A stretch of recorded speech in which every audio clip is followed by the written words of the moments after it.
Happy New Year, everyone. Happy New Year to you, all our viewers. Happy New Year to all our subscribers. Happy New Year to everyone.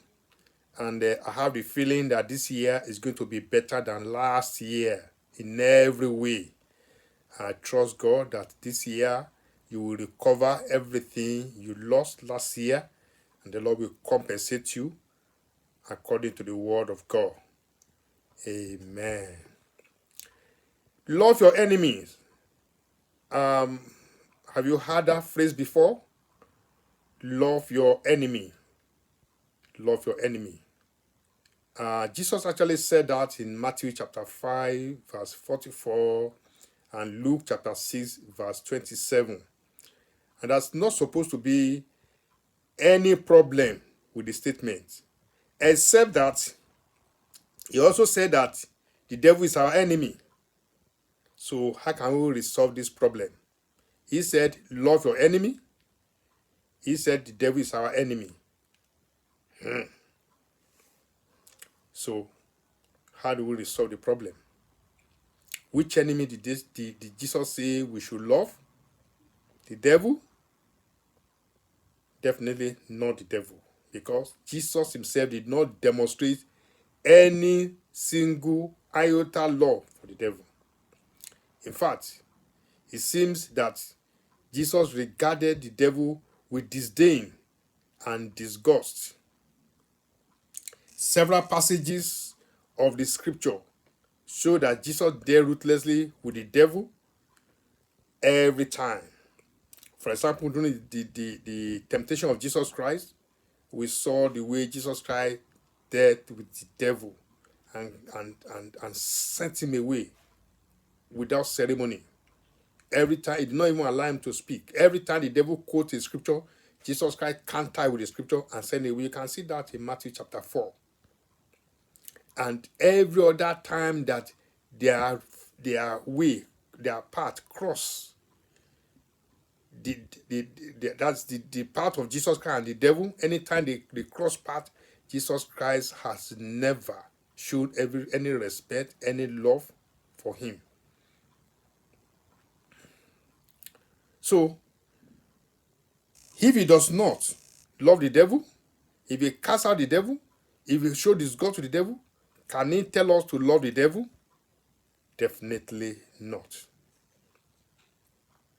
It's only when Jesus Christ told the scribe, the lawyer, and other people in Mark chapter 12, verse 31, and Luke chapter 10, verse 29, to love their neighbor. They asked him who was their neighbor. But when he told them to love their enemy, they did not remember to ask, who is our enemy? This would have been clarified by Jesus Christ himself. But as far as I think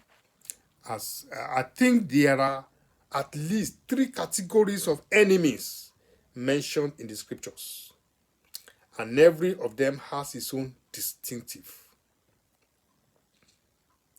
The first one is the devil. Many places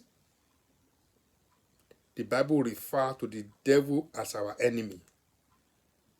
Many.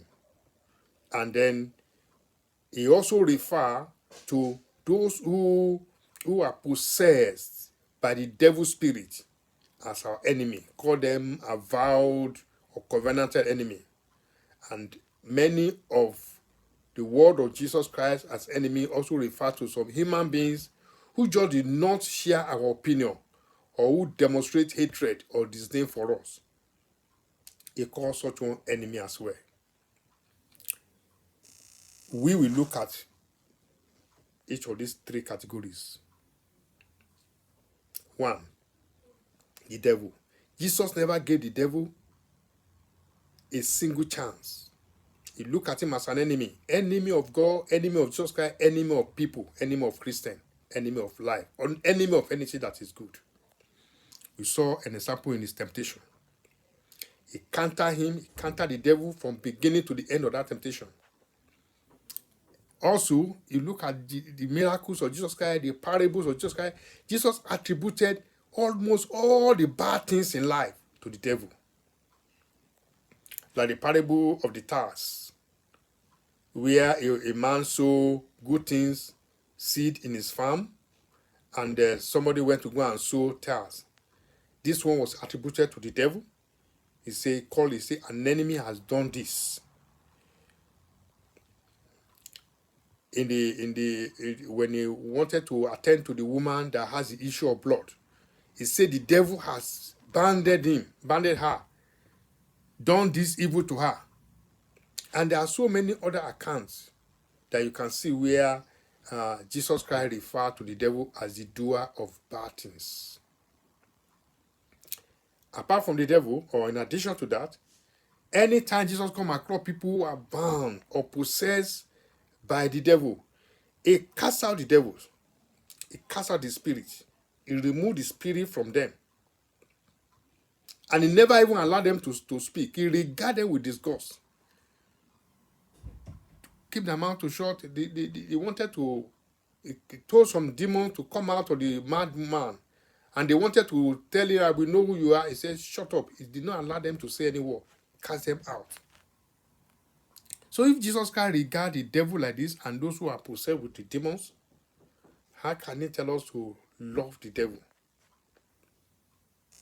There are other scripture passages also that teach us how to regard people who become our enemy because they have pact with the devil, or because they are possessed.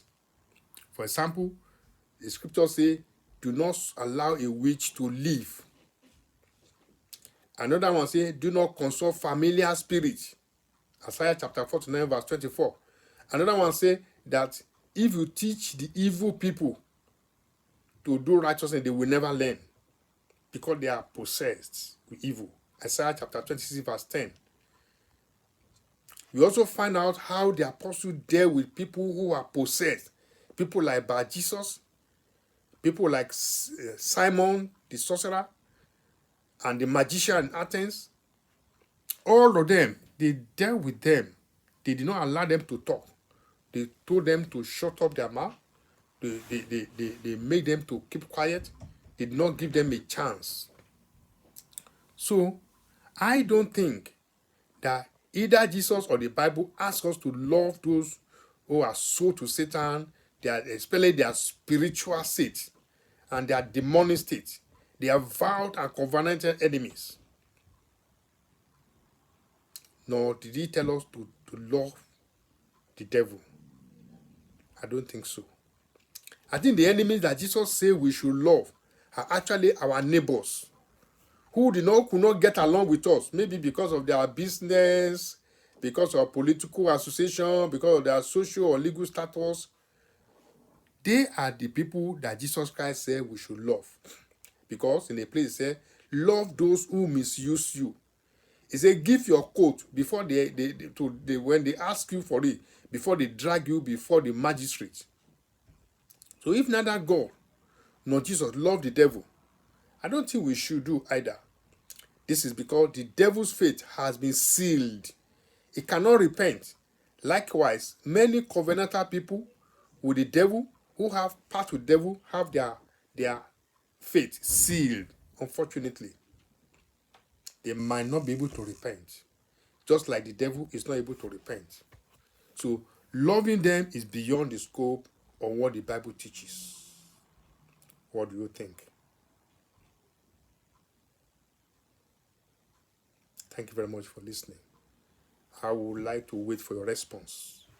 God bless. Happy New Year once again.